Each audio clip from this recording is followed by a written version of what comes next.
ओम नमो भगवते वासुदेवाय। आइए आरंभ करते हैं श्रीमद् भागवत महापुराण के तृतीय स्कंध का 25वां अध्याय। इसमें हम सुनेंगे देवहूति का प्रश्न तथा भगवान कपिल द्वारा भक्ति योग की महिमा का वर्णन। शौनक जी ने पूछा, सूत जी, तत्वों की संख्या करने वाले भगवान कपिल साक्षात अजन्मा नारायण होकर भी लोगों को आत्मज्ञान का उपदेश करने के लिए अपनी माया से उत्पन्न हुए थे। मैंने भगवान के बहुत से चरित्र सुने हैं, तथापि इन योगी प्रवर पुरुष श्रेष्ठ कपिल जी की कीर्ति को सुनते सुनते मेरी इंद्रियां तृप्त नहीं होती। सर्वथा स्वतंत्र श्रीहरि अपनी योग माया द्वारा भक्तों की इच्छा के अनुसार शरीर धारण करके जो जो लीलाएं करते हैं वे सभी कीर्तन करने योग्य हैं। अतः आप मुझे वे सभी सुनाइए, मुझे उन्हें सुनने में बड़ी श्रद्धा है। सूत जी कहते हैं, मुने, आपकी ही भांति जब विदुर जी ने यह आत्मज्ञान विषयक प्रश्न किया तो श्री व्यास जी के सखा भगवान मैत्रेय जी प्रसन्न होकर इस प्रकार कहने लगे। श्री मैत्रेय जी ने कहा, विदुर जी, पिता के वन में चले जाने पर भगवान कपिल जी माता का प्रिय करने की इच्छा से उस बिंदुसर तीर्थ में रहने लगे। एक दिन तत्व समूह के पारदर्शी भगवान कपिल कर्म कलाप से विरत हो आसन पर विराजमान थे। उस समय ब्रह्मा जी के वचनों का स्मरण करके देवहूति ने उनसे कहा, भूमन प्रभो, इस दुष्ट इंद्रियों की विषय विलास लालसा से मैं बहुत ऊब गई हूं और इनकी इच्छा पूरी करते रहने से घोर अज्ञान के अंधकार में पड़ी हुई हूं। अब आपकी कृपा से मेरी जन्म परंपरा समाप्त हो चुकी है। इसी से इस दुस्तर अज्ञान अंधकार से पार लगाने के लिए सुंदर नेत्र रूप आप प्राप्त हुए। आप संपूर्ण जीवों के स्वामी भगवान आदि पुरुष हैं तथा अंधकार के अज्ञान से अंधे पुरुषों के लिए नेत्र स्वरूप सूर्य की भांति उदित हुए हैं। देव, इन देह गेह आदि में जो मैं और मेरेपन का दुराग्रह होता है वह भी आपका ही कराया हुआ है। अतः अब आप मेरे इस महामोह को दूर कीजिए। आप अपने भक्तों के संसार रूप वृक्ष के लिए कुठार के समान हैं। मैं प्रकृति और पुरुष का ज्ञान प्राप्त करने की इच्छा से आप शरणागत वत्सल की शरण में आई हूं। आप भगवत धर्म को जानने वाले में सबसे श्रेष्ठ हैं। मैं आपको प्रणाम करती हूं। श्री मैत्रेय जी कहते हैं, इस प्रकार माता देवहूति ने अपनी जो अभिलाषा प्रकट की वह परम पवित्र और लोगों का मोक्ष मार्ग में अनुराग उत्पन्न करने वाली थी। उसे सुनकर आत्मज्ञ सत्पुरुषों की गति श्री कपिल जी उसकी मन ही मन प्रशंसा करने लगे और फिर वे मृदु मुस्कान से सुशोभित मुखारविंद से इस प्रकार कहने लगे। भगवान कपिल ने कहा, माता, यह मेरा निश्चय है कि आध्यात्म योग ही मनुष्यों के आत्यंतिक कल्याण का मुख्य साधन है, जहां दुख और सुख की सर्वथा निवृत्ति हो जाती है। साध्वी, सब अंगों से संपन्न उस योग का मैंने पहले नारदादि ऋषियों के सामने उनकी सुनने की इच्छा होने पर वर्णन किया था, वही अब मैं आपको सुनाता हूं। इस जीव के बंधन और मोक्ष का कारण मन ही माना गया है। विषयों में आसक्त होने पर वह बंधन का हेतु होता है और परमात्मा में अनुरक्त होने पर वही मोक्ष का कारण बन जाता है। जिस समय यह मन मैं और मेरेपन के कारण होने वाले काम, लोभ आदि विकारों से मुक्त एवं शुद्ध हो जाता है, उस समय वह सुख दुख से छूटकर सम अवस्था में आ जाता है। तब जीव अपने ज्ञान, वैराग्य और भक्ति से युक्त हृदय में आत्मा को प्रकृति से परे, एकमात्र अर्थात अद्वितीय, भेद रहित, स्वयं प्रकाश, सूक्ष्म, अखंड और उदासीन अर्थात सुख दुख से शून्य देखता है तथा प्रकृति को शक्तिहीन अनुभव करता है। योगियों के लिए भगवत प्राप्ति के निमित्त सर्वात्मा श्रीहरि के प्रति की हुई भक्ति के समान और कोई मंगलमय मार्ग नहीं है। विवेकी जन संग या आसक्ति को ही आत्मा का अच्छेद बंधन मानते हैं, किंतु वही संग या आसक्ति जब संत पुरुषों के प्रति हो जाती है तो मोक्ष का खुला द्वार बन जाती है। जो लोग सहनशील, दयालु, समस्त देहधारियों के कारण हेतु किसी के प्रति भी शत्रुभाव न रखने वाले, शांत, सरल स्वभाव और सत्पुरुषों का सम्मान करने वाले होते हैं, जो मुझ में अनन्य भाव से सुदृढ़ प्रेम करते हैं, मेरे लिए संपूर्ण कर्म तथा अपने सगे संबंधियों को भी त्याग देते हैं और मेरे पारायण रहकर मेरी पवित्र कथाओं का श्रवण कीर्तन करते हैं तथा मुझ में ही चित्त लगाए रहते हैं, उन भक्तों को संसार के तरह तरह के पाप कोई कष्ट नहीं पहुंचाते। साध्वी, ऐसे ऐसे सर्वसंग परित्यागी महापुरुष ही साधु होते हैं। तुम्हें उन्हीं के संग की इच्छा करनी चाहिए, क्योंकि वे आसक्ति से उत्पन्न सभी दोषों को हर लेने वाले हैं। सत्पुरुषों के समागम से मेरे पराक्रमों का यथार्थ ज्ञान कराने वाली तथा हृदय और कानों को प्रिय लगने वाली कथाएं होती हैं। उनका सेवन करने से शीघ्र ही मोक्ष मार्ग में श्रद्धा, प्रेम और भक्ति का क्रमशः विकास होता है। फिर मेरी सृष्टि आदि लीलाओं का चिंतन करने से प्राप्त हुई भक्ति के द्वारा लौकिक एवं पारलौकिक सुखों में वैराग्य हो जाने पर मनुष्य सावधानता पूर्वक योग के भक्ति प्रधान सरल उपायों से समाहित होकर मनोनिग्रह के लिए यत्न करेगा। इस प्रकार प्रकृति के गुणों से उत्पन्न हुए शब्द आदि विषयों का त्याग करने से, वैराग्य युक्त ज्ञान से, योग से और मेरे प्रति हुई सुदृढ़ भक्ति से मनुष्य मुझ अपने अंतरात्मा को इस देह में ही प्राप्त कर लेता है। देवहूति ने कहा, भगवान, आपकी समुचित भक्ति का स्वरूप क्या है और मेरी जैसी अबलाओं के लिए कैसी भक्ति ठीक है, जिससे कि मैं सहज में ही आपके निर्वाण पद को प्राप्त कर सकूं। निर्वाण स्वरूप प्रभु, जिसके द्वारा तत्व ज्ञान होता है और जो लक्ष्य को बेधने वाले बाण के समान भगवान की प्राप्ति कराने वाला है, वह आपका कहा हुआ योग कैसा है और उसके कितने अंग हैं। हरे, यह सब आप मुझे इस प्रकार समझाइए जिससे कि आपकी कृपा से मैं मंदमती स्त्री जाति भी इस दुर्बोध विषय को सुगमता से समझ सकूं। श्री मैत्रेय जी कहते हैं, विदुर जी, जिसके शरीर से उन्होंने स्वयं जन्म लिया था, उस अपनी माता का ऐसा अभिप्राय जानकर कपिल जी के हृदय में स्नेह उमड़ आया और उन्होंने प्रकृति आदि तत्वों का निरूपण करने वाले शास्त्र का, जिसे सांख्य कहते हैं, उपदेश किया। साथ ही भक्ति विस्तार एवं योग का भी वर्णन किया।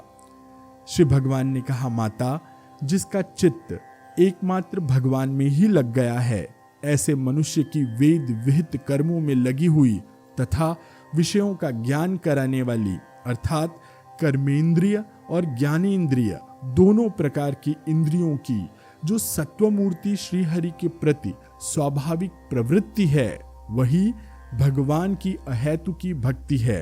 यह मुक्ति से भी बढ़कर है, क्योंकि जठरानल जिस प्रकार खाए हुए अन्न को पचाता है, उसी प्रकार यह भी कर्म संसार के भंडार रूप लिंग शरीर को तत्काल भस्म कर देती है।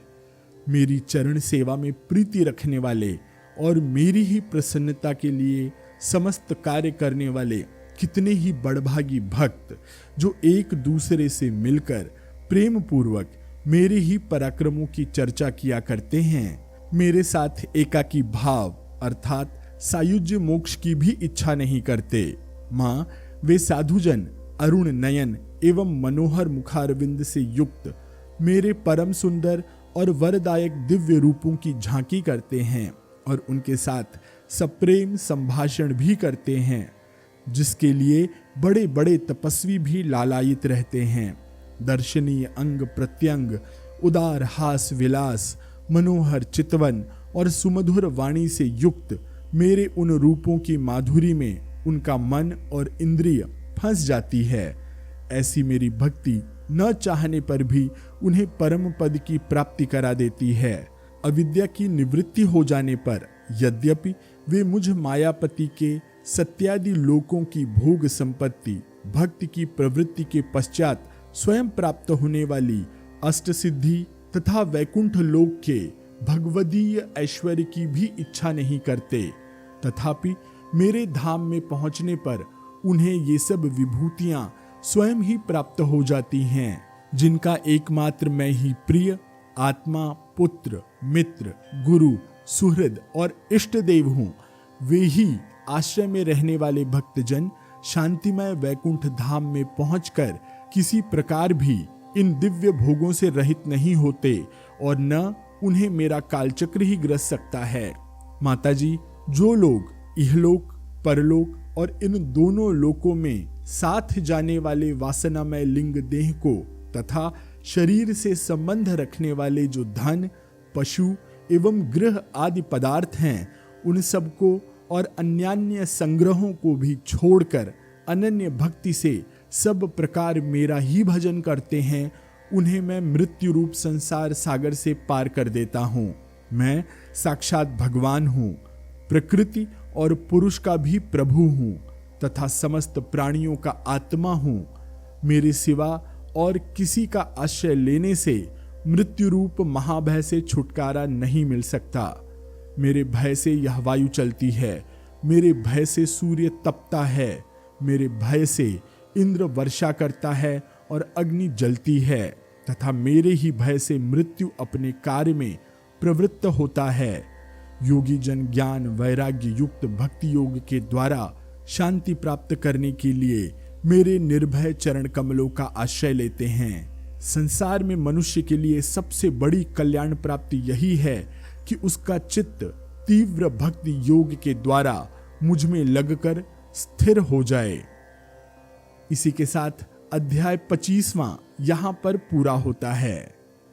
आइए आरंभ करते हैं श्रीमद् भागवत महापुराण का अध्याय 26वां। इसमें हम सुनेंगे महदादि भिन्न भिन्न तत्वों की उत्पत्ति का वर्णन। श्री भगवान ने कहा, माताजी, अब मैं तुम्हें प्रकृति आदि सब तत्वों के अलग अलग लक्षण बतलाता हूं। इन्हें जानकर मनुष्य प्रकृति के गुणों से मुक्त हो जाता है। आत्मदर्शन रूप ज्ञान ही पुरुष के मोक्ष का कारण है और वही उसकी अहंकार रूप हृदय ग्रंथि का छेदन करने वाला है, ऐसा पंडित जन कहते हैं। उस ज्ञान का मैं तुम्हारे आगे वर्णन करता हूं। यह सारा जगत जिससे व्याप्त होकर प्रकाशित होता है, वह आत्मा ही पुरुष है।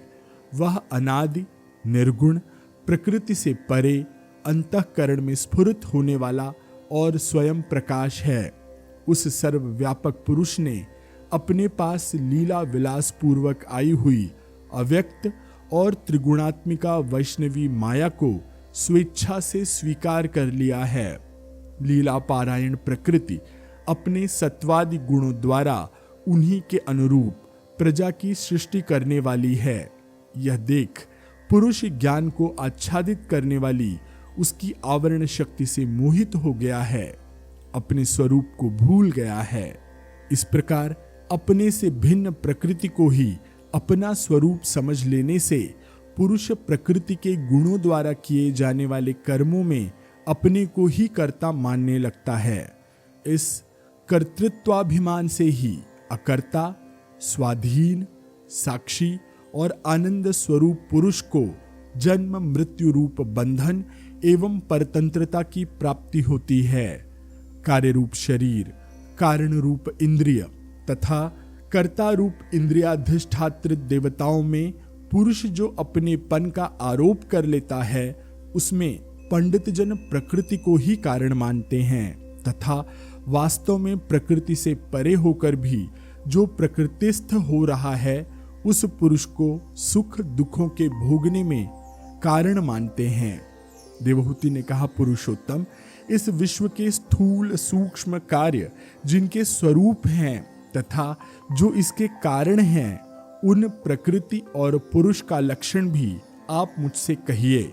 श्री भगवान ने कहा, जो त्रिगुणात्मक, अव्यक्त, नित्य और कार्य कारण रूप है तथा स्वयं निर्विशेष होकर भी संपूर्ण विशेष धर्मों का आश्रय है, उस प्रधान नामक तत्व को ही प्रकृति कहते हैं। 5 महाभूत, 5 तन्मात्रा, 4 अंतःकरण और 10 इंद्रिय, इन 24 तत्वों के समूह को विद्वान लोग प्रकृति का कार्य मानते हैं। पृथ्वी, जल, तेज, वायु और आकाश, ये 5 महाभूत हैं। गंध, रस, रूप, स्पर्श और शब्द, ये 5 तन्मात्र माने गए हैं। श्रोत्र, त्वचा, चक्षु, रसना, नासिका, वाक, पाणि, पाद, उपस्थ और पायु, ये 10 इंद्रियां हैं। मन, बुद्धि, चित्त और अहंकार, इन 4 के रूप में एक ही अंतःकरण अपनी संकल्प, निश्चय, चिंता और अभिमान रूपा 4 प्रकार की वृत्तियों से लक्षित होता है। इस प्रकार तत्वज्ञानी पुरुषों ने सगुण ब्रह्मा के सन्निवेश स्थान इन 24 तत्वों की संख्या बताई है। इसके सिवा जो काल है वह 25वां तत्व है। कुछ लोग काल को पुरुष से भिन्न तत्व न मानकर पुरुष का प्रभाव अर्थात ईश्वर की संहारकारिणी शक्ति बताते हैं, जिससे माया के कार्य रूप देहादि में आत्म तत्व का अभिमान करके अहंकार से मोहित और अपने को कर्ता मानने वाले जीव को निरंतर भय लगा रहता है। मनुपुत्री, जिनकी प्रेरणा से गुणों की साम्यावस्था रूप निर्विशेष प्रकृति में गति उत्पन्न होती है, वास्तव में वे पुरुष रूप भगवान ही काल कहे जाते हैं।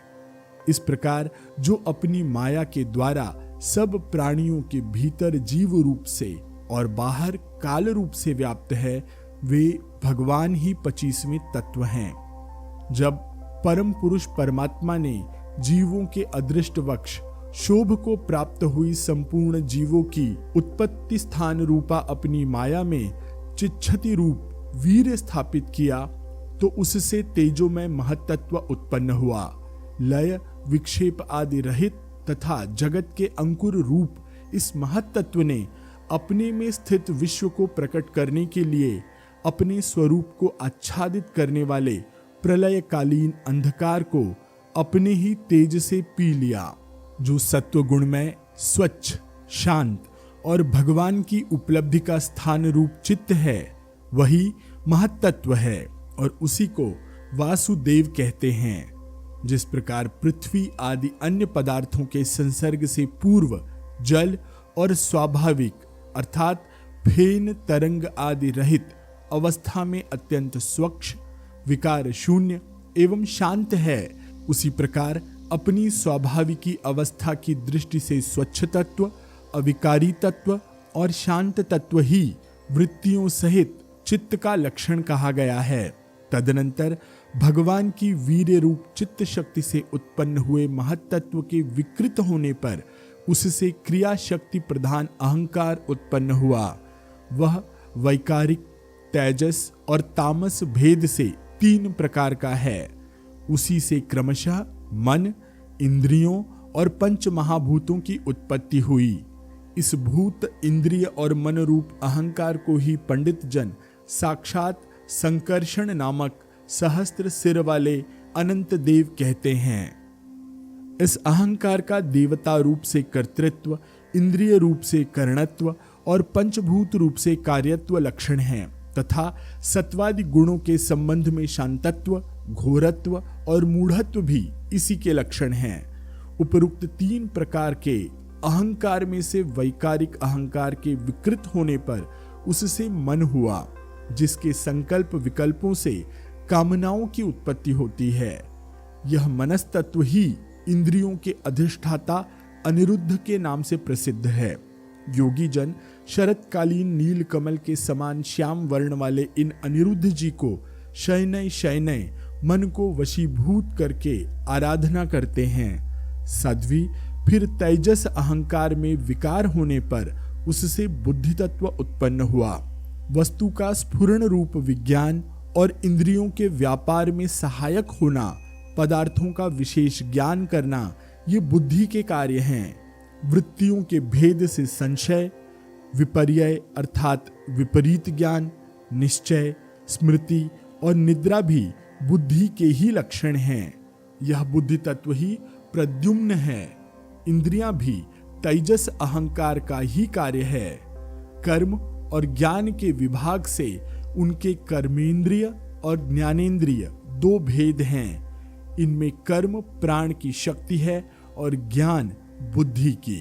भगवान की चेतन शक्ति की प्रेरणा से तामस अहंकार के विकृत होने पर उससे शब्द तन्मात्र का प्रादुर्भाव हुआ। शब्द तन्मात्र से आकाश तथा शब्द का ज्ञान कराने वाली श्रोत्रेंद्रिय उत्पन्न हुई। अर्थ का प्रकाश होना, ओट में खड़े हुए वक्ता का भी ज्ञान करा देना और आकाश का सूक्ष्म रूप होना, विद्वानों के मत में यही शब्द के लक्षण हैं। भूतों को अवकाश देना, सबके बाहर भीतर वर्तमान रहना तथा प्राण, इंद्रिय और मन का आश्रय होना, ये आकाश की वृत्ति अर्थात कार्य रूप लक्षण हैं।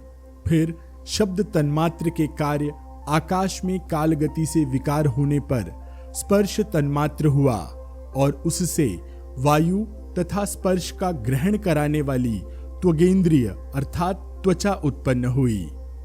कोमलता, कठोरता, शीतलता और उष्णता तथा वायु का सूक्ष्म रूप होना, ये स्पर्श के लक्षण हैं।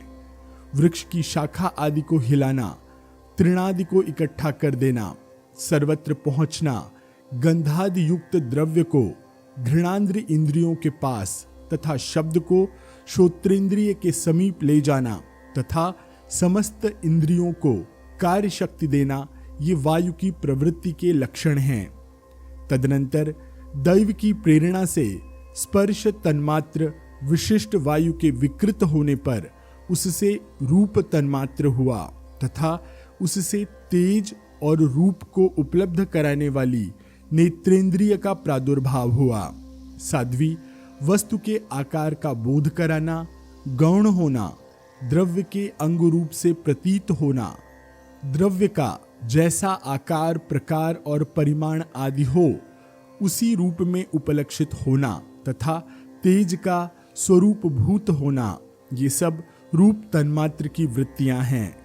चमकना, पकना, शीत को दूर करना, सुखाना, भूख प्यास पैदा करना और उनकी निवृत्ति के लिए भोजन एवं जलपान कराना, ये तेज की वृत्तियां हैं। फिर दैव की प्रेरणा से रूप तन्मात्र में तेज के विकृत होने पर उससे रस तन्मात्र हुआ और उससे जल तथा रस को ग्रहण कराने वाली रसेंद्रिय अर्थात जिह्वा उत्पन्न हुई। रस अपने शुद्ध स्वरूप में एक ही है, किंतु अन्य भौतिक पदार्थों के संयोग से वह कसैला, मीठा, तीखा, कड़वा, खट्टा और नमकीन आदि कई प्रकार का हो जाता है।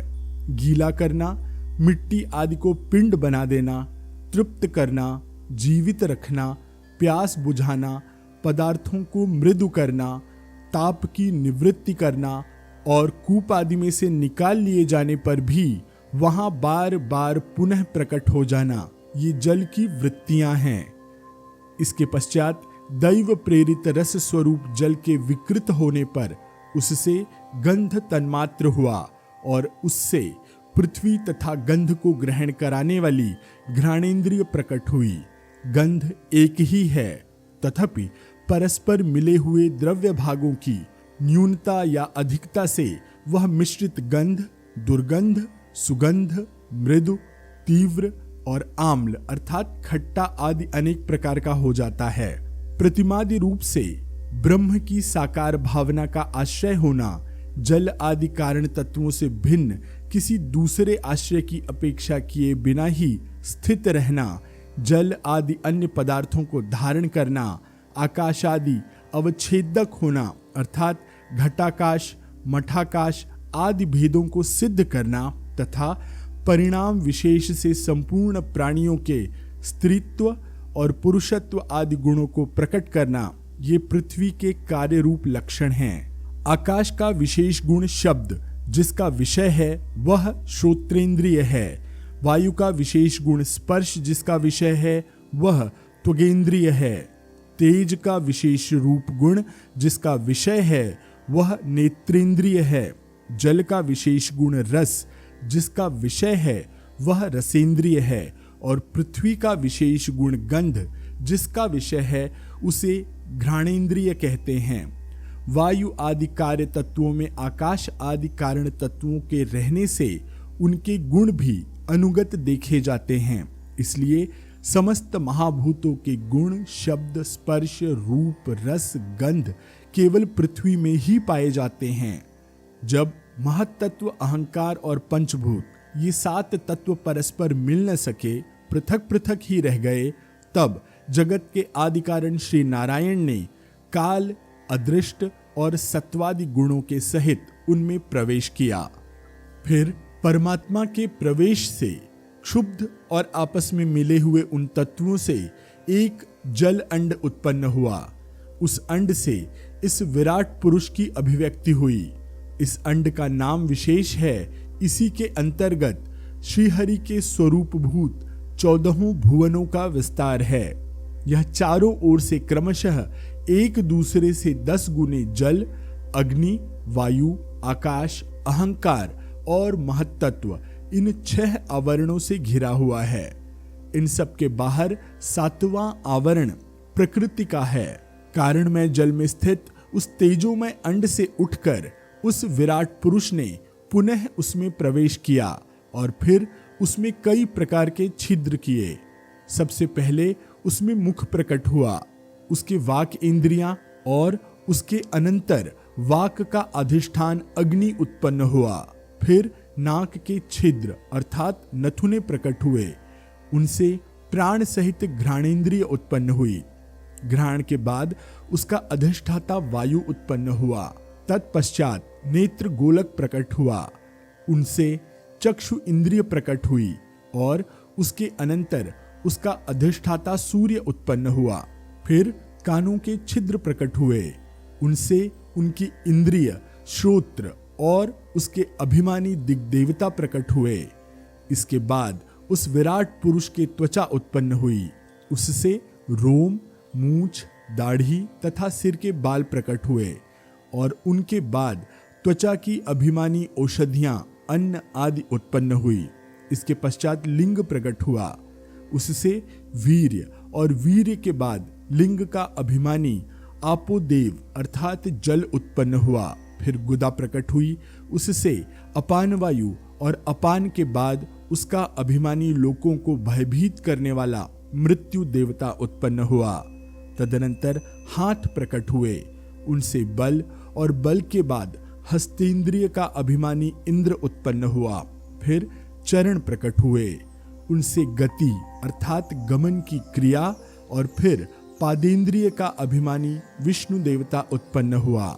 इसी प्रकार जब विराट पुरुष के नाड़ियां प्रकट हुई तो उनसे रुधिर उत्पन्न हुआ और उससे नदियां हुईं। फिर उसके पेट अर्थात उदर प्रकट हुआ, उससे क्षुधा पिपासा की अभिव्यक्ति हुई और फिर उदर का अभिमानी समुद्र देवता उत्पन्न हुआ। तत्पश्चात उसके हृदय प्रकट हुआ, हृदय से मन का प्राकट्य हुआ, मन के बाद उसका अभिमानी देवता चंद्रमा हुआ। फिर हृदय से ही बुद्धि और उसके बाद उसका अभिमानी ब्रह्मा हुआ। तत्पश्चात अहंकार और उसके अनंतर उसका अभिमानी रुद्र देवता उत्पन्न हुआ। इसके बाद चित्त और उसका अभिमानी क्षेत्रज्ञ प्रकट हुआ। जब ये क्षेत्रज्ञ के अतिरिक्त सारे देवता उत्पन्न होकर भी विराट पुरुष को उठाने में असमर्थ रहे तो उसे उठाने के लिए क्रमशः फिर अपने अपने उत्पत्ति स्थानों में प्रविष्ट होने लगे। अग्नि ने वाणी के साथ मुख में प्रवेश किया, परंतु इससे विराट पुरुष न उठा। वायु ने घ्राणेंद्रिय के सहित नासा छिद्रों में प्रवेश किया, फिर भी विराट पुरुष न उठा। सूर्य ने चक्षु के सहित नेत्रों में प्रवेश किया, तब भी विराट पुरुष न उठा। दिशाओं ने श्रवणेंद्रिय सहित कानों में प्रवेश किया, तो भी विराट पुरुष न उठा। औषधियों ने रोम के सहित त्वचा में प्रवेश किया, फिर भी विराट पुरुष न उठा। जल ने वीर के साथ लिंग में प्रवेश किया, तब भी विराट पुरुष न उठा। मृत्यु ने अपान के साथ गुदा में प्रवेश किया, फिर भी विराट पुरुष न उठा। इंद्र ने बल के साथ हाथों में प्रवेश किया, परंतु इससे भी विराट पुरुष न उठा। विष्णु ने गति के सहित चरणों में प्रवेश किया, तो भी विराट पुरुष न उठा।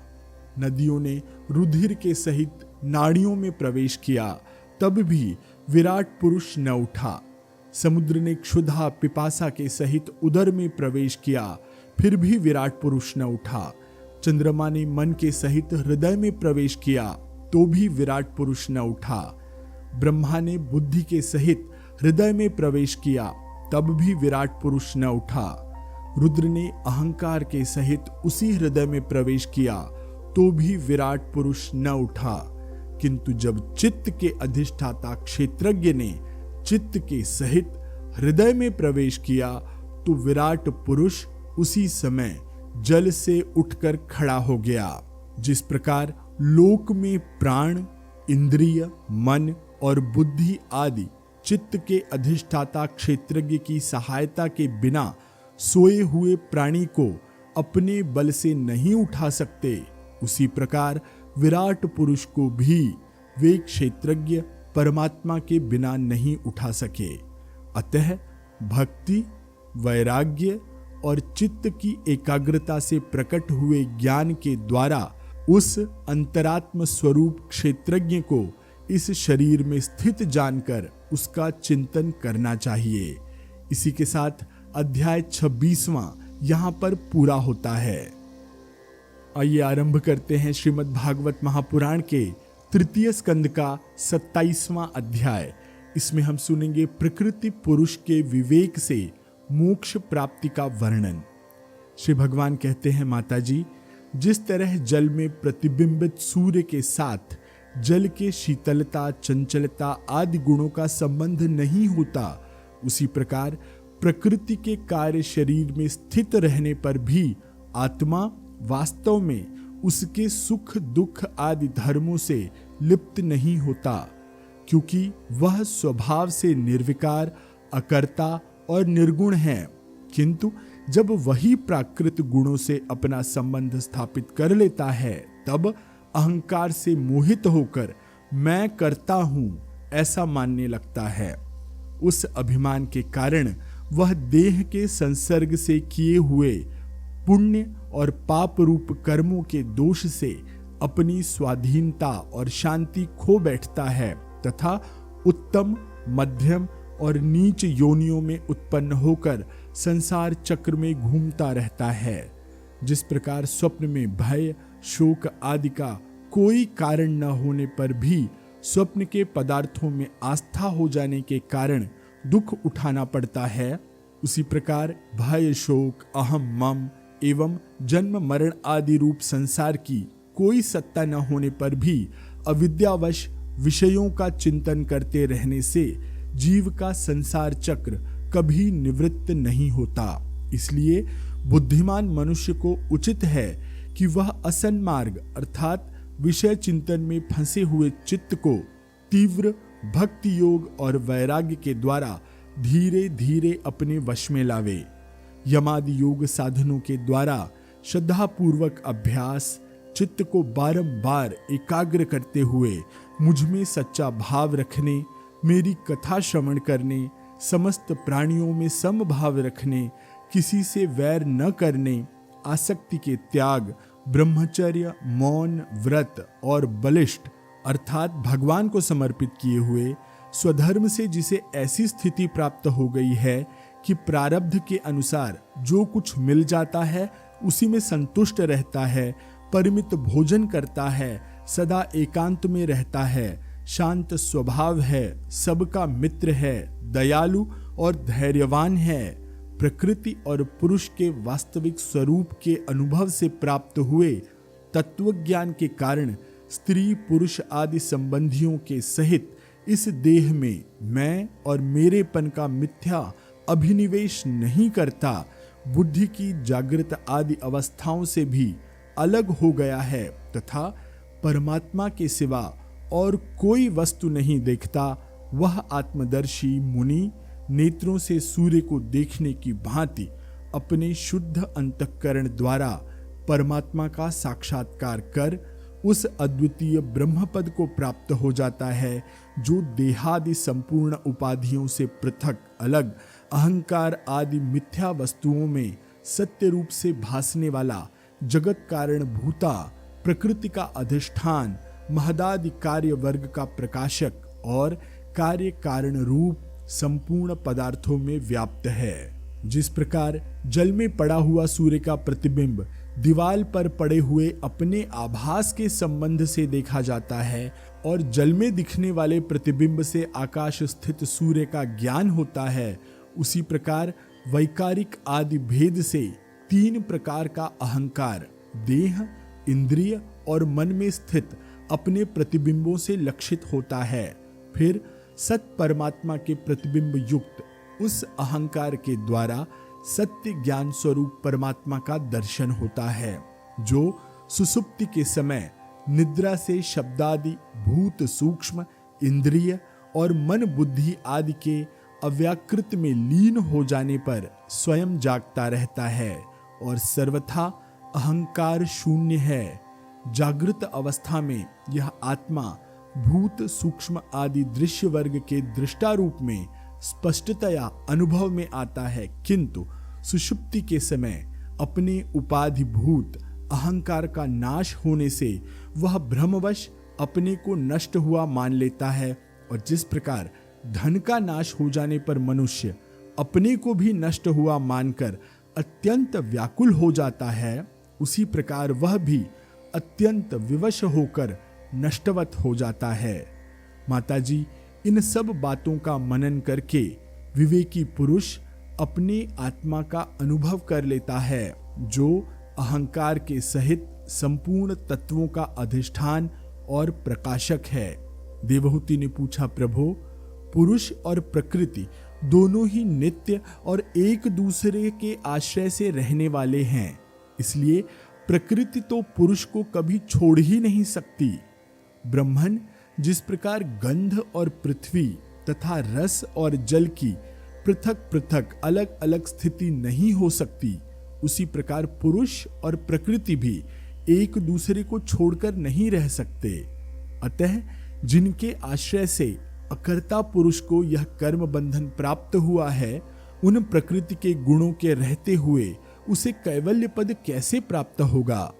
यदि तत्वों का विचार करने से कभी यह संसार बंधन का तीव्र भय निवृत्त हो भी जाए, तो भी उसके निमित्त भूत प्राकृत गुणों का अभाव न होने से वह भय फिर भी उपस्थित हो सकता है। श्री भगवान ने कहा, माताजी, जिस प्रकार अग्नि का उत्पत्ति स्थान अरणि अपने से ही उत्पन्न अग्नि से जलकर भस्म हो जाती है, उसी प्रकार निष्काम भाव से किए हुए स्वधर्म पालन द्वारा अंतःकरण शुद्ध होने से बहुत समय तक भगवत कथा श्रवण द्वारा पुष्ट हुई मेरी तीव्र भक्ति से, तत्व साक्षात्कार कराने वाले ज्ञान से, प्रबल वैराग्य से, व्रत नियम आदि के सहित किए हुए ध्यान अभ्यास से और चित्त की प्रगाढ़ एकाग्रता से पुरुष की प्रकृति अर्थात अविद्या दिन रात क्षीण होती हुई धीरे धीरे लीन हो जाती है। फिर नित्य प्रति दोष दिखने से भोग कर त्यागी हुई वह प्रकृति अपने स्वरूप में स्थित और स्वतंत्र अर्थात बंधन मुक्त हुए उस पुरुष का कुछ भी नहीं बिगाड़ सकती। जैसे सोए हुए पुरुष को स्वप्न में कितने ही अनर्थों का अनुभव करना पड़ता है, किंतु जग पड़ने पर उसे उस स्वप्न के अनुभवों से किसी प्रकार का मोह नहीं होता, उसी प्रकार जिसे तत्वज्ञान हो गया है और जो निरंतर मुझ में ही मन लगाए रहता है, उस आत्मा राम मुनि का प्रकृति कुछ भी नहीं बिगाड़ सकती। जब मनुष्य अनेकों जन्मों में बहुत समय तक इस प्रकार आत्मचिंतन में ही निमग्न रहता है, तब उसे ब्रह्मलोक पर्यंत सभी प्रकार के भोगों से वैराग्य हो जाता है। मेरा वह धैर्यवान भक्त मेरी ही महती कृपा से तत्व ज्ञान प्राप्त करके आत्म अनुभव के द्वारा सारे संशयों से मुक्त हो जाता है और फिर लिंग देह का नाश होने पर एकमात्र मेरे ही आश्रित अपने स्वरूप भूत कैवल्य संज्ञक मंगलमय पद को सहज में ही प्राप्त कर लेता है, जहां पहुंचने पर योगी फिर लौटकर नहीं आता। माताजी, यदि योगी का चित्त योग साधना से बढ़ी हुई मायामयी अणिमादि सिद्धियों में, जिनकी प्राप्ति का योग के सिवा दूसरा कोई साधन नहीं है, नहीं फंसता, तो उसे मेरा वह अविनाशी परम पद प्राप्त होता है जहां मृत्यु की भी कुछ दाल नहीं गलती। इसी के साथ अध्याय 27वां यहां पर पूरा होता है। आइए आरंभ करते हैं श्रीमद् भागवत महापुराण के तृतीय स्कंद का 28वां अध्याय। इसमें हम सुनेंगे अष्टांग योग की विधि। कपिल भगवान कहते हैं, माताजी, अब मैं तुम्हें सबीज अर्थात ध्येय स्वरूप के अवलंबन से युक्त योग का लक्षण बताता हूं, जिसके द्वारा चित्त शुद्ध एवं प्रसन्न होकर परमात्मा के मार्ग में प्रवृत्त हो जाता है। यथाशक्ति शास्त्र विहित स्वधर्म का पालन करना तथा शास्त्र विरुद्ध आचरण का परित्याग करना, प्रारब्ध के अनुसार जो कुछ मिल जाए उसी में संतुष्ट रहना, आत्मज्ञानियों के चरणों की पूजा करना, विषय वासनाओं को बढ़ाने वाले कर्मों से दूर रहना, संसार बंधन से छुड़ाने वाले धर्मों में प्रेम करना, पवित्र और परिमित भोजन करना, निरंतर एकांत और निर्भय स्थान में रहना, मन, वाणी और शरीर से किसी जीव को न सताना, सत्य बोलना, चोरी न करना, आवश्यकता से अधिक वस्तुओं का संग्रह न करना, ब्रह्मचर्य का पालन करना, तपस्या करना अर्थात धर्म पालन के लिए कष्ट करना, बाहर भीतर से पवित्र रहना, शास्त्रों का अध्ययन करना, भगवान की पूजा करना,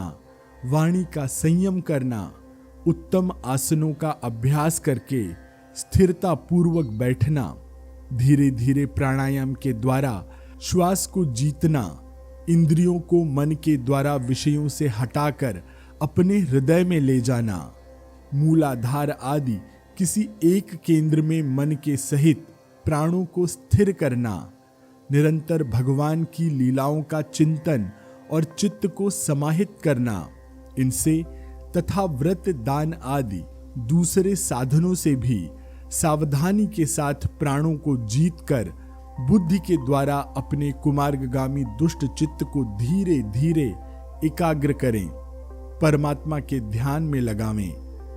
पहले आसन को जीतें, फिर प्राणायाम के अभ्यास के लिए पवित्र देश में कुश, मृग चर्म आदि से युक्त आसन बिछावें। उस पर शरीर को सीधा और स्थिर रखते हुए सुखपूर्वक बैठकर अभ्यास करें। आरंभ में पूरक, कुंभक और रेचक क्रम से अथवा इसके विपरीत रेचक, कुंभक और पूरक करके प्राण के मार्ग का शोधन करें, जिससे चित्त स्थिर और निश्चल हो जाए। जिस प्रकार वायु और अग्नि से तपाया हुआ सोना अपने मल को त्याग देता है, उसी प्रकार जो योगी प्राणवायु को जीत लेता है, उसका मन बहुत शीघ्र शुद्ध हो जाता है। अतः योगी को उचित है कि प्राणायाम से वात पित्त जनित दोषों को, धारणा से पापों को, प्रत्याहार से विषयों के संबंधों को और ध्यान से भगवत विमुख करने वाले राग द्वेष दुर्गुणों को दूर करे।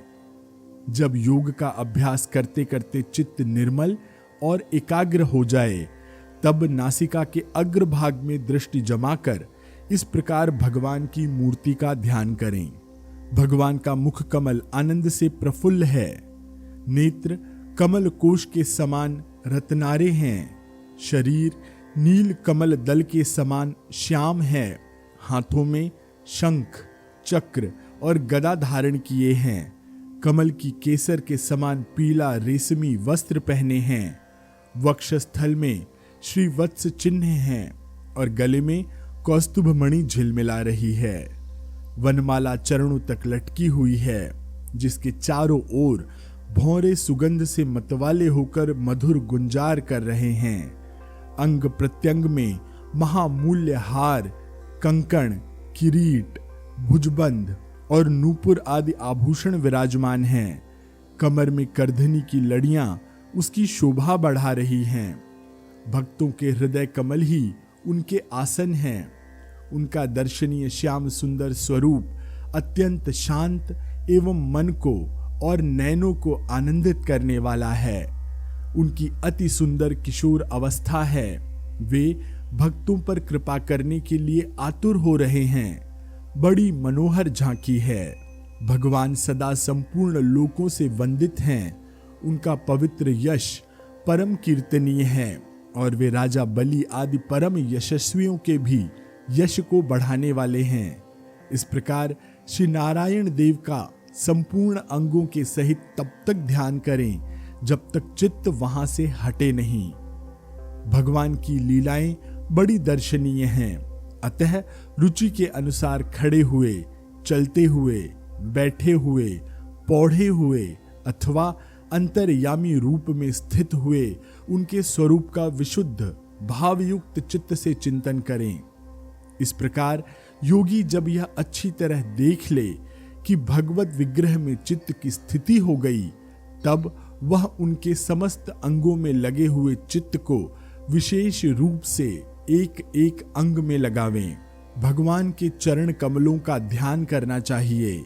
वे वज्र, अंकुश, ध्वजा और कमल के मंगलमय चिन्हों से युक्त हैं तथा अपने उभरे हुए लाल लाल शोभायमान नखचंद्र मंडल की चंद्रिका से ध्यान करने वालों के हृदय के अज्ञान रूप घोर अंधकार को दूर कर देते हैं। इन्हीं की धोवन से नदियों में श्रेष्ठ गंगा जी प्रकट हुई थीं, जिनके पवित्र जल को मस्तक पर धारण करने के कारण स्वयं मंगलमय श्री महादेव जी और भी अधिक मंगलमय हो गए। ये अपना ध्यान करने वालों के पाप रूप पर्वतों पर छोड़े हुए इंद्र के वज्र के समान हैं। भगवान के इन चरण कमलों का चिरकाल तक चिंतन करें। भव भयहारी अजन्मा श्रीहरि की दोनों पिंडलियों एवं घुटनों का ध्यान करें, जिनको विश्व विधाता ब्रह्मा जी की माता सुरवंदिता कमल लोचना लक्ष्मी जी अपनी जांघों पर रखकर अपने कांतिमय कर किसलयों की कांति से लाड लड़ाती हैं। भगवान के नितंब बिंब का ध्यान करें, जो एड़ी तक लटके हुए पीतांबर से ढका हुआ है और उस पीतांबर के ऊपर पहनी हुई स्वर्णमयी करधनी की लड़ियों को आलिंगन कर रहा है। संपूर्ण लोकों के आश्रय स्थान भगवान के उदर देश में स्थित नाभि सरोवर का ध्यान करें। इसी में से ब्रह्मा जी का आधारभूत सर्वलोकमय कमल प्रकट हुआ है। फिर प्रभु के श्रेष्ठ मरकतमणि सदृश दोनों स्तनों का चिंतन करें, जो वक्षस्थल पर पड़े हुए शुभ्र हारों की किरणों से गौरव वर्ण जान पड़ता है। इसके पश्चात पुरुषोत्तम भगवान के वक्षस्थल का ध्यान करें, जो महालक्ष्मी का निवास स्थान और लोकों के मन एवं नेत्रों को आनंद देने वाला है। फिर संपूर्ण लोकों के वंदनीय भगवान के गले का चिंतन करें, जो मानो कौस्तुभ मणि को भी सुशोभित करने के लिए ही उसे धारण करता है। समस्त लोकपालों की आश्रय भूता भगवान की चारों भुजाओं का ध्यान करें, जिनमें धारण किए हुए कंकणादि आभूषण समुद्र मंथन के समय मंदराचल की रगड़ से और भी उजले हो गए। इसी प्रकार जिसके तेज को सहन नहीं किया जा सकता, उस सहस्त्र धारों वाले सुदर्शन चक्र का तथा उनके कर कमल में राजहंस के समान विराजमान शंख का चिंतन करें। फिर विपक्षी वीरों के रुधिर से सनी हुई प्रभु की प्यारी कौमुद की गदा का, भौरे के शब्द से गुंजायमान वनमाला का और उनके कंठ में सुशोभित संपूर्ण जीवों के निर्मल तत्व रूप कौस्तुभ मणि का ध्यान करें। भक्तों पर कृपा करने के लिए ही यहाँ साकार रूप धारण करने वाले श्री हरि के मुख कमल का ध्यान करें, जो सुघड़ नासिका से सुशोभित हैं और झिलमिलाते हुए मकराकृत कुंडलों के हिलने से अतिशय प्रकाशमान स्वच्छ कपोलों के कारण बड़ा ही मनोहर जान पड़ता है। काली काली घुंघराली अलकावली से मंडित भगवान का मुखमंडल अपनी छवि के द्वारा भ्रमरों से सेवित कमल कोश का भी तिरस्कार कर रहा है और उसके कमल सदृश विशाल एवं चंचल नेत्र उस कमल कोश पर उछलते हुए मछलियों के जोड़े की शोभा को मात कर रहे हैं। उन्नत भ्रूलताओं से सुशोभित भगवान के ऐसे मनोहर मुखारविंद की मन में धारणा करके आलस्य रहित हो उसी का ध्यान करें।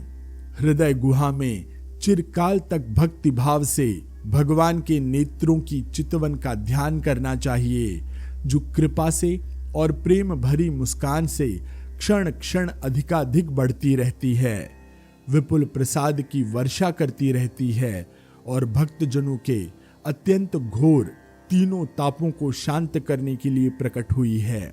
श्रीहरि का हास्य प्रणत जनों के तीव्र से तीव्र शोक के अश्रु सागर को सुखा देता है और अत्यंत उदार है। मुनियों के हित के लिए कामदेव को मोहित करने के लिए ही अपनी माया से श्रीहरि ने अपने भ्रूमंडल को बनाया है, उसका ध्यान करना चाहिए। अत्यंत प्रेमाद्र भाव से अपने हृदय में विराजमान श्रीहरि के खिलखिलाकर हंसने का ध्यान करें, जो वस्तुतः ध्यान के ही योग्य है तथा जिसमें ऊपर और नीचे के दोनों होठों की अत्याधिक अरुण कांति के कारण उनके कुंदकली के समान शुभ्र छोटे छोटे दांतों पर लालिमा सी प्रतीत होती है। इस प्रकार ध्यान में तन्मय होकर उनके सिवा किसी अन्य पदार्थ को देखने की इच्छा न करें। इस प्रकार के ध्यान के अभ्यास से साधक का श्रीहरि में प्रेम हो जाता है, उसका हृदय भक्ति से द्रवित हो जाता है। उत्कंठा जनित प्रेमाश्रुओं की धारा में वह बारंबार अपने शरीर को नहलाता है और फिर मछली पकड़ने के कांटे के समान श्रीहरि को अपनी ओर आकर्षित करने के साधन रूप अपने चित्त को धीरे धीरे ध्येय वस्तु से हटा लेता है। जैसे तेल आदि के चुक जाने पर दीपशिखा अपने कारण रूप तेजस तत्व में लीन हो जाती है, वैसे ही आश्रय विषय और राग से रहित होकर मन शांत ब्रह्माकार हो जाता है।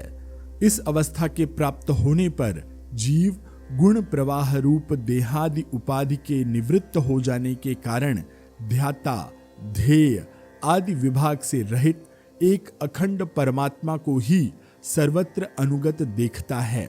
योगाभ्यास के कारण हुई चित्त की इस अविद्या रहित लय रूप निवृत्ति से अपनी सुख दुख रहित ब्रह्म रूप महिमा में स्थित होकर परमात्मा तत्व का साक्षात कर लेने पर वह योगी जिस दुख और सुख के भोक्तृत्व को पहले अज्ञानवश अपने स्वरूप में देखता था, उसे अब अविद्याकृत अहंकार में ही देखता है। जिस प्रकार मदिरा के मद से मतवाले पुरुष को अपनी कमर पर लपेटे हुए वस्त्र के रहने या गिरने की कुछ भी सुधि नहीं रहती, उसी प्रकार चरमावस्था को प्राप्त हुए सिद्ध पुरुष को भी अपनी देह के बैठने उठने अथवा दैववश कहीं भी जाने या लौट आने के विषय में कुछ भी ज्ञान नहीं रहता, क्योंकि वह अपने परमानंदमय स्वरूप में स्थित है।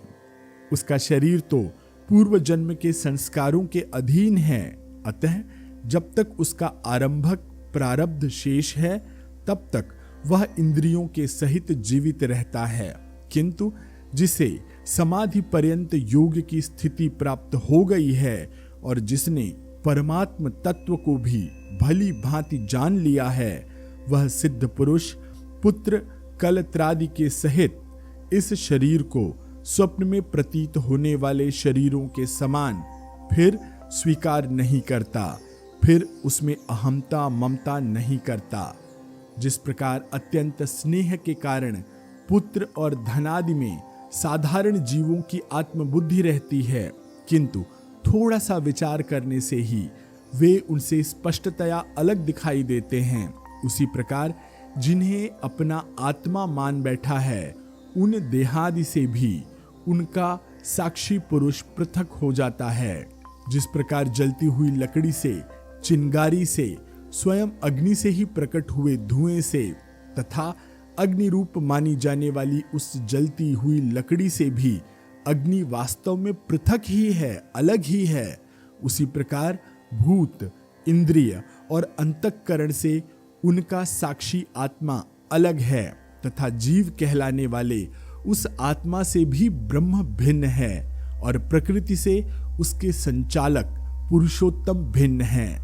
जिस प्रकार देह दृष्टि से जरायुज, अंडज, स्वेदज और उद्भिज चारों प्रकार के प्राणी पंचभूत मात्र हैं, उसी प्रकार संपूर्ण जीवों में आत्मा को और आत्मा में संपूर्ण जीवों को अनन्य भाव से अनुगत देखें।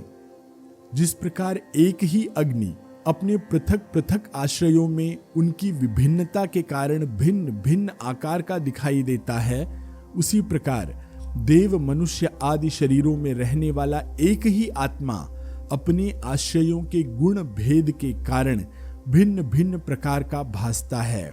अतः भगवान का भक्त जीव के स्वरूप को छिपा देने वाली कार्य कारण रूप से परिणाम को प्राप्त हुई भगवान की इस अचिंत्य शक्तिमय माया को भगवान की कृपा से ही जीतकर अपने वास्तविक स्वरूप ब्रह्म रूप में स्थित होता है। इसी के साथ अध्याय 28वां यहां पर पूरा होता है। आइए आरंभ करते हैं श्रीमद् भागवत महापुराण का 29वां अध्याय।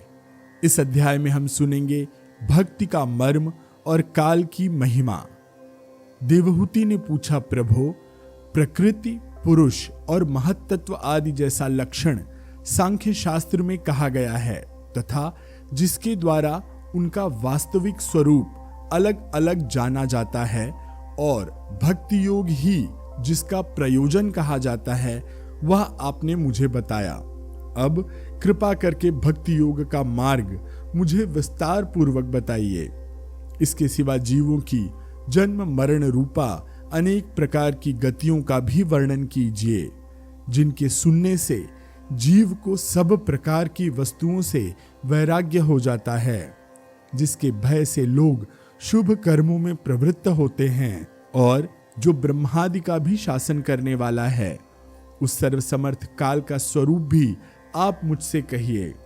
ज्ञान दृष्टि के लुप्त हो जाने के कारण देहादि मिथ्या वस्तुओं में जिन्हें आत्माभिमान हो गया है तथा बुद्धि के कर्मासक्त रहने के कारण अत्यंत श्रमित होकर जो चिरकाल से अपार अंधकारमय संसार में सोए पड़े हैं, उन्हें जगाने के लिए आप योग प्रकाशक सूर्य ही प्रकट हुए हैं।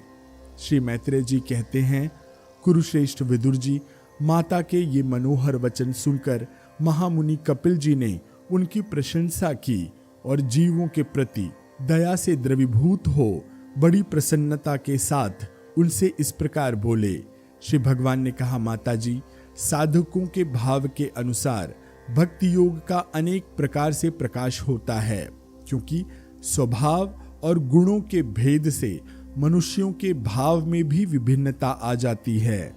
जो भेददर्शी क्रोधी पुरुष हृदय में हिंसा, दंभ अथवा मात्सर्य का भाव रखकर मुझसे प्रेम करता है, वह मेरा तामस भक्त है। जो पुरुष विषय, यश और ऐश्वर्य की कामना से प्रतिमादि में मेरा भेदभाव से पूजन करता है, वह राजस भक्त है।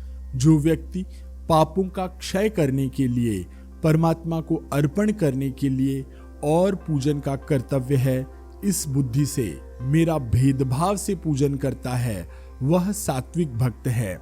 जिस प्रकार गंगा का प्रवाह अखंड रूप से समुद्र की ओर बहता है, उसी प्रकार मेरे गुणों के श्रवण मात्र से मन की गति का तैल धारावत अविच्छिन्न रूप से मुझ सर्वांतरमयी के प्रति हो जाना तथा मुझ पुरुषोत्तम में निष्काम और अनन्य प्रेम होना, यह निर्गुण भक्ति योग का लक्षण कहा गया है। ऐसे निष्काम भक्त दिए जाने पर भी मेरी सेवा को छोड़कर सालोक्य, सृष्टि, सामीप्य, सारूप्य और सायुज्य मोक्ष तक नहीं लेते। भगवत सेवा के लिए मुक्ति का तिरस्कार करने वाला यह भक्ति योग ही परम पुरुषार्थ अथवा साध्य कहा गया है। इसके द्वारा पुरुष तीनों गुणों को लांघकर मेरे भाव को, मेरे प्रेम रूप अप्राकृत स्वरूप को प्राप्त हो जाता है।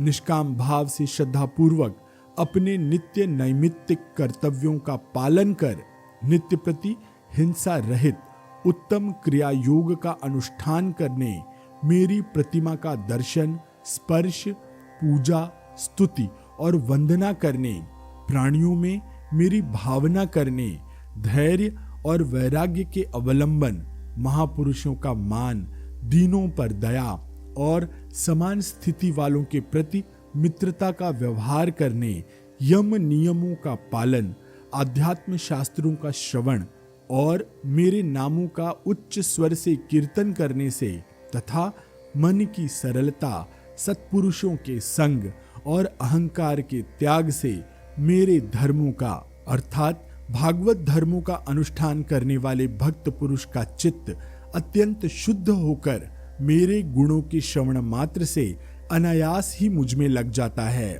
जिस प्रकार वायु के द्वारा उड़कर जाने वाला गंध अपने आश्रय पुष्प से घ्राणेंद्रियों तक पहुंच जाता है, उसी प्रकार भक्ति योग में तत्पर और राग द्वेष आदि विकारों से शून्य चित्त परमात्मा को प्राप्त कर लेता है। मैं आत्मा रूप से सदा सभी जीवों में स्थित रहता हूँ, इसलिए जो लोग मुझ सर्वभूत स्थित परमात्मा का अनादर करके केवल प्रतिमा में ही मेरा पूजन करते हैं, उनकी वह पूजा स्वांग मात्र है। मैं सबका आत्मा, परमेश्वर, सभी भूतों में स्थित हूँ। ऐसी दशा में जो मोहवश मेरी उपेक्षा करके केवल प्रतिमा के पूजन में लगा रहता है, वह तो मानो भस्म में ही हवन करता है।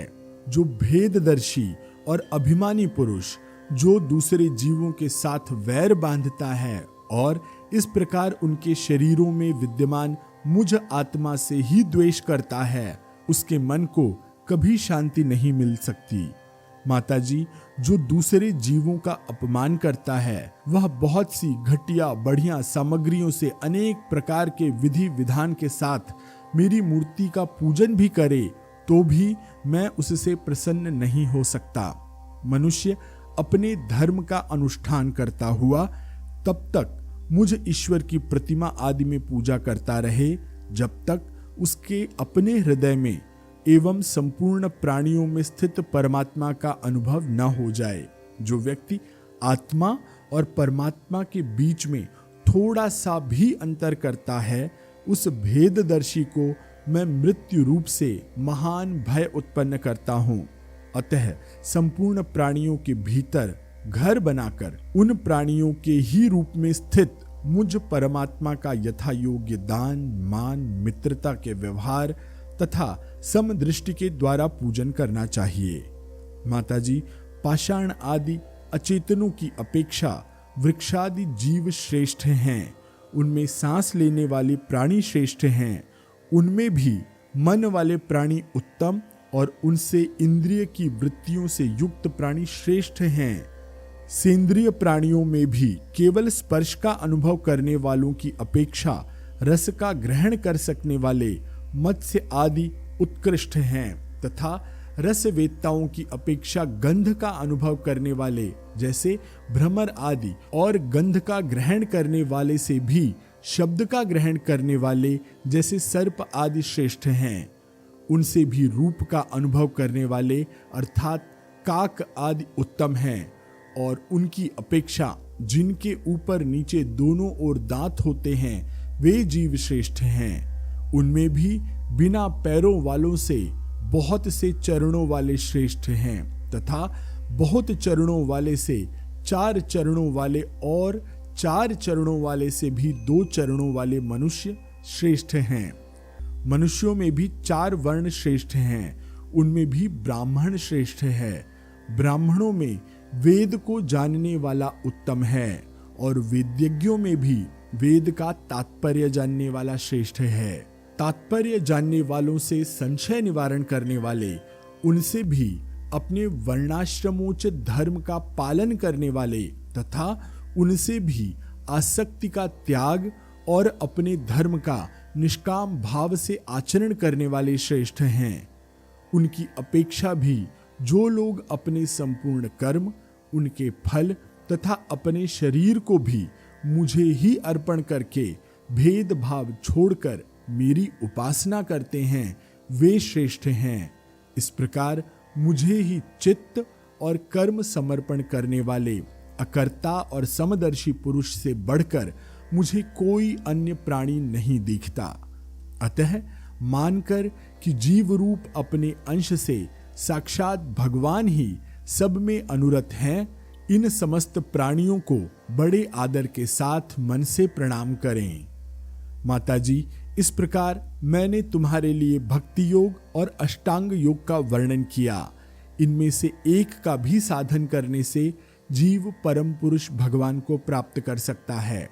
भगवान परमात्मा परब्रह्म का अद्भुत प्रभाव संपन्न तथा जागतिक पदार्थों के नानाविध वैचित्र्य का हेतुभूत स्वरूप विशेष ही काल नाम से विख्यात है। प्रकृति और पुरुष इसी के रूप हैं तथा इनसे यह पृथक भी है। नाना प्रकार के कर्मों का मूल अदृष्ट भी यही है तथा इसी से महत्तत्व आदि के अभिमानी भेददर्शी प्राणियों को सदा भय लगा रहता है। जो सबका आश्रय होने के कारण समस्त प्राणियों में अनुप्रविष्ट होकर भूतों द्वारा ही उनका संहार करता है। वह जगत का शासन करने वाले ब्रह्मादि का भी प्रभु भगवान काल ही यज्ञों का फल देने वाला विष्णु है। इसका न तो कोई मित्र है, न कोई शत्रु और न कोई सगा संबंधी ही है। यह सर्वदा सजग रहता है और अपने स्वरूप भूत श्री भगवान को भूलकर भोग रूप प्रमाद में पड़े हुए प्राणियों पर आक्रमण करके उनका संहार करता है। इसी के भय से वायु चलता है, इसी के भय से सूर्य तपता है, इसी के भय से इंद्र वर्षा करते हैं और इसी के भय से तारे चमकते हैं। इसी के भयभीत होकर औषधियों के सहित लताएं, सारी वनस्पतियां समय समय पर फल फूल धारण करती हैं।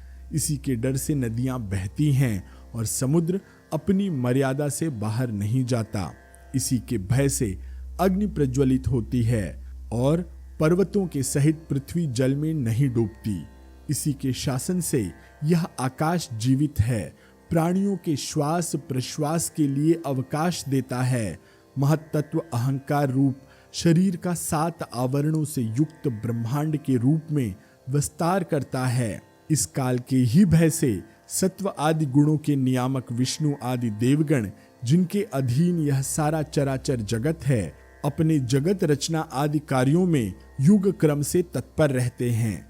यह अविनाशी काल स्वयं अनादि किंतु दूसरों का आदिकर्ता अर्थात उत्पादक है तथा स्वयं अनंत होकर भी दूसरों का अंत करने वाला है।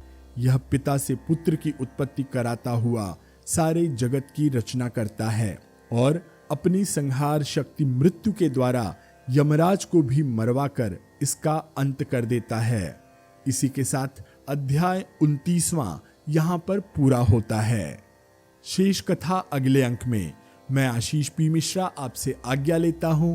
ओम नमो भगवते वासुदेवाय।